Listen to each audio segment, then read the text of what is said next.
CBS가 리얼미터에 의뢰해 대선 후보 지지율을 조사한 결과 일명 실버 크로스 현상이 현실화됐습니다. 두 사람이 딱 붙었습니다. 안은 다 빠지고 5월 5일을 기점으로 이깁니다. 국정의 파트너로 생각하지 않습니다. 제가 반드시 이겨서 어떻게든 막아내야겠다는 다짐을 합니다.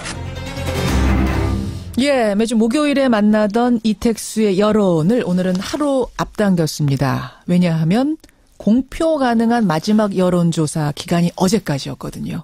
예, 그 여론조사가 어제 끝났습니다. 바로 그 결과를 가지고 따끈따끈한 결과를 가지고 이택수 대표가 나오셨어요. 어서 오십시오. 네, 안녕하세요. 그러니까 어제까지 조사한 것만 공표가 가능하다 이 얘기예요. 네. 그러면 내일부터는 여론조사 자체를 안 합니까? 오늘부터는 비공표 조사는 할 수는 있는데 공표를 못 하는 거죠. 그러니까 오늘부터 네. 할 수는 있는데 실제로 하기도 하죠. 네. 하기도 각 합니다만. 정당과 또 리얼미터 같은 경우도 예. 5월 9일 날 CBS와 예측 조사, 출구 조사 성격의 예측 조사를 하기 때문에 예. 미리 사전 조사를 계속 진행할 예정입니다. 해도 되고 하기도 합니다만 다만 발표를 못 한다. 발표는 5월 9일 투표 마감 직후에 할 수 있습니다. 예, 예. 이거 왜 그러는 겁니까? 왜 막아놓습니까?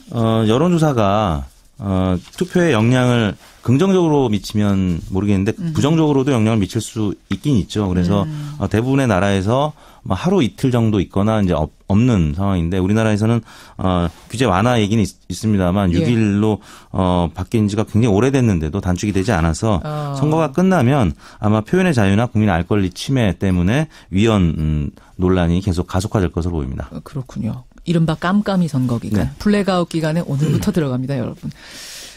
그래서 이 마지막 여론조사 결과 어떻게 나왔을지 각 캠프는 물론이고 국민들도 촉각을 곤두세우고 있는데 네. 자, 제일 중요한 후보 지지율 어떻게 나왔는지 아까 권민철 기자가 잠깐 소개했습니다만 네. 다시 한번 짚어보죠.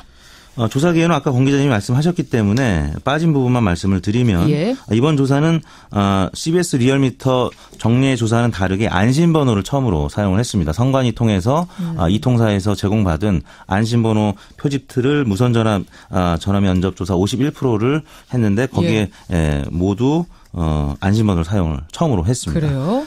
응답률은 13.5%였고 고요. 표본 오차는 95% 신뢰 수준에서 플러스 마이너스 3.1%포인트였고 자세한 내용은 중앙선거 여론조사 공정심의위원회 홈페이지를 참고하시면 되겠습니다. 예, 문재인 후보가 여전히 1위 42.4%네요. 네, 저희가 동일한 형태의 조사, 그러니까 전화 면접을 50% 활용한 조사가 2주 전에 있었는데요. 2주 전과 비교해 보면 문재인 후보가 43.8%에서 42.4%로 1.4%포인트 하락한 수치였지만 여전히 독주를 하고 있고요. 그 다음으로 안철수 후보가 18.6%, 홍준표 후보가 18.6%로 완전 동률로 나타났습니다. 이게요. 네. 이택수 대표님. 여론조사를 매일 하시는 분이지만 이렇게 나오는 게 쉽지 않잖아요. 18.6으로 소수점 첫째 자리까지 똑같이. 네, 매우 드문 경우죠. 안철수 후보는 2주 전과 비교하면 13.7%포인트가 하락을 했고 홍준표 후보는 8.4%포인트가 상승을 해서 2주 전에는 32대 10이었는데 이번에는 18.6대 18.6 거의 동일하게 나타났고요. 심상정 후보가 4위였습니다. 7.3%로 2주 전 대비 3.1%포인트 상승했고요. 그렇죠. 유승민 후보가 4.9%로 2주 전 대비 1.7%포인트 올랐습니다. 예, 42.4. 홍준표 안철수 똑같이 18.6, 심상정 7.3, 유승민 4.9. 네. 눈에 띄는 변화는 역시 안철수 후보의 하락과 홍준표 후보의 상승 이렇게 볼 수 있겠네요. 그렇습니다. 예, 이게 사실은 이제 관심이 뭐였냐면 마지막 조사에서 안철수, 홍준표 두 사람의 이른바 실버 크로스. 그러니까 이게 순위를 바꾸는 현상이 일어날 거냐 말 거냐 이게 관심사였는데 똑같이 나와버렸어요. 동점이 나와버렸어요. 불과 2주 전만 해도 양강 구도였고 골든 크로스를 국민의당에서는 얘기했는데 예상치 못하게 2, 3위 간의 실버 크로스 얘기가 지금 나오고 있는데요. 어제 일부 조사에서는 오차 범위 내에서 홍준표 후보가 앞선 결과도 소개가 됐습니다만 그런 기관도 있더군요. 네, 지금 리얼미터에서는 완전 동률로 나왔고요. 주로 안철수 후보 같은 경우는 그동안에 강세를 보이던 60대 이상과 TK에서 계속 1위였었는데 지금은 홍준표 후보한테 60대와 보수층에서 모두 1위 자리를 뺏겼고요. 홍준표 후보는 TK와 또 60대 보수층에서 모두 안 후보를 밀어내고 선두로 부상을 했습니다. TK에서도 문 후보가 계속 1위였는데 이제 TK에서는 홍준표 후보가 1위입니까? 그렇습니다. TK에서 홍준표 37.3, 예. 문재인 30.7. 오차 범위 내긴 합니다만 홍준표 후보가 앞서가기 시작했고요. 예. 안철수 후보가 9.5%로 한 자릿수로 TK에서는 떨어졌습니다. 그래요. 홍준표 후보의 상승은 그 원동력을 뭘로 보시는 거예요? 홍준표 후보의 그래프 곡선을 봤더니 4월 9일 날 그 굉장히 논란 끝에 지사직을 내놓지 않았습니까? 꼼수 사퇴라고 많은 논란이 있었음에도 불구하고 4월 10일부터 본격적으로 두 자릿수로 올라서더니 최근 들어서는 10% 후반까지 올라선 건데요. 공교롭게도 홍준표 후보가 올라서니까 안철수 후보가 4월 10일부터 계속 하루도 빠짐없이 조금씩 내려와서 지금은 완전 동률로 이루어진 것인데 결국에는 안희정 후보에서 안철수 후보로 갔던 부유층이 지금은 홍준표 후보로 다시 옮겨온 이런 결과가 나타난 것 같습니다. 여기서 이제 부유층이라 하면 떠도는 층들. 네네, 마음을 그렇습니다. 확실히 정하지 못했던 중도 보수 이쪽 분들이 결국은 반기문부터 시작되는 거잖아요. 그렇습니다. 반기문에서 안철수, 안철수에서 안희정도 있고 중간에. 중간에 황교안이 잠깐 있었고. 그러네요. 결국은 홍준표로 모아지는 것 아니냐 이제 이런 분석. 저희가 잠시 후에 자유한국당 홍준표 후보 이제 캠프죠. 연결해보고 국민의당도 연결을 해봅니다. 이 그래프 18.6이라는 동률을 어떻게 각 당에서 분석하고 있는지 들어보기로 하죠. 투표율은 얼마나 될 걸로 보이세요? 조사하셨죠? 네. 반드시 투표하겠다는 응답이 77.2%로 나타났고요. 예. 가급적 투표할 생각이다 10.3%로 나타났습니다.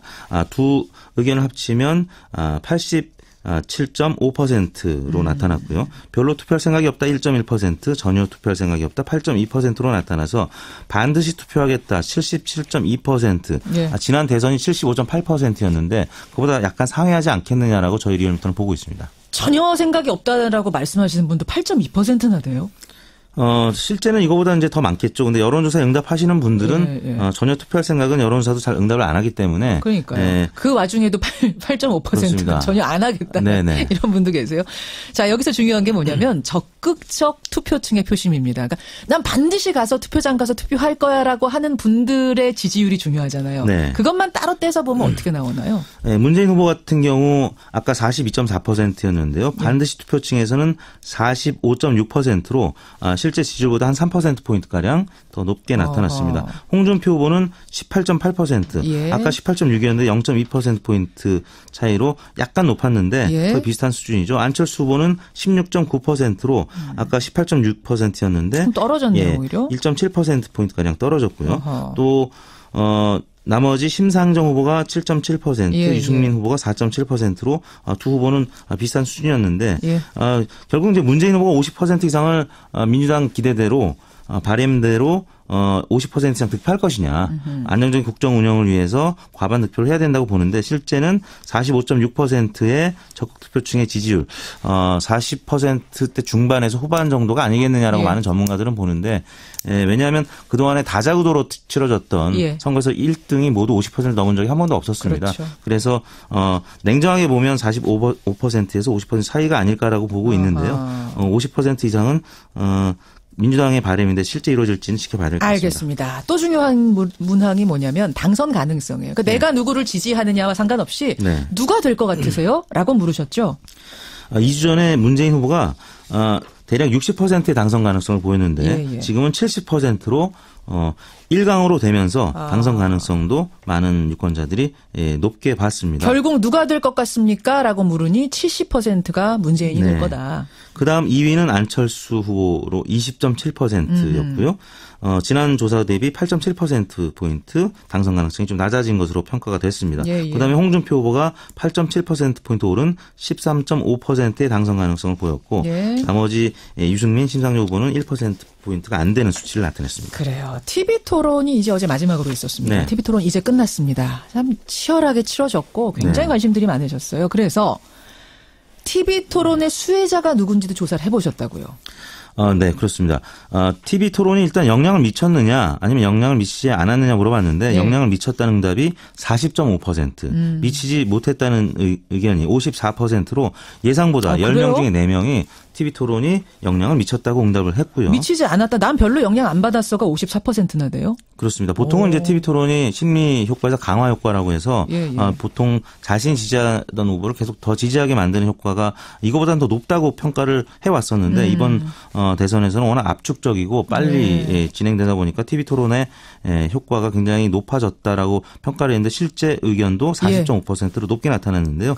TV토론 때문에 다른 후보로 교체했다는 응답이 12.7%, 어느 후보도 지지하지 않다가 이번 토론 때문에 특정 후보를 지지하게 되었다는 응답이 5.4%로 두 의견 합치면 TV토론으로 인해서 새로운 후보를 지지하게 되었다라고 응답을 해서 18.1%였는데요. 18.1%. 이 정도면 굉장히 큰 것으로 전문가들이 평가를 하고 있습니다. 알겠습니다. 제가 매주 여론조사 코너를 진행하면서 크게 깨달은 게 뭐냐면 그 시점의 수치보다 더 중요한 건 흐름, 추세.